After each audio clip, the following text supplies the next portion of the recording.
उत्तर प्रदेश के इटावा में समाजवादी पार्टी प्रमुख अखिलेश यादव ने पत्रकारों से बात करते हुए कहा कि चुनाव में 1 साल बचा है। अब तक उत्तर प्रदेश सरकार के 9 बजट देख चुके हैं, 10वां बजट देखना बाकी है। जब जीएसटी लागू हुआ था तो कहा गया था कि व्यापार बढ़ेगा।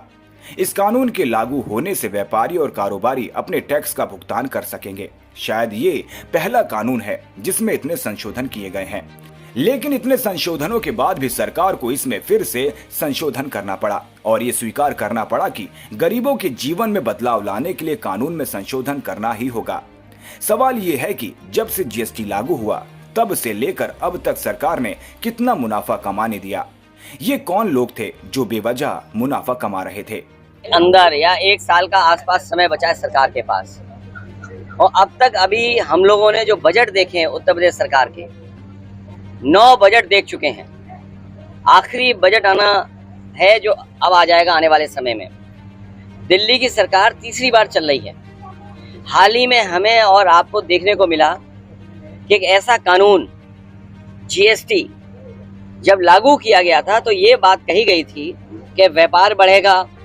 इस कानून के लागू होने से सरल व्यवस्था लागू होगी जिससे कि व्यापारी और कारोबारी अपना टैक्स दे पाएगा। शायद दुनिया में इकलौता जीएसटी कानून रहा होगा जिसमें इतने संशोधन हुए हैं, और इतने संशोधन होने के बाद भी आज फिर सरकार को संशोधन करना पड़ा और ये स्वीकार करना पड़ा कि हमें गरीबों को राहत पहुंचाने के लिए कानून में बदलाव लाना पड़ेगा। उसका जो स्लैब है वो बदलना पड़ेगा कृषि क्षेत्र में या जरूरत के सामान को लेकर के। तो सवाल ये है कि जीएसटी लागू होने से लेकर के अब तक आखिरकार सरकार ने किसको मुनाफा कमाने दिया? ये कौन लोग थे जो मुनाफा बेवजह कमा रहे थे? और याद रखना, कानून के और स्लैब के कम हो जाने से ये जो मुनाफा कमाने की जो आदत पड़ गई है वो मुनाफा कम नहीं होगा, महंगाई कम नहीं होगी।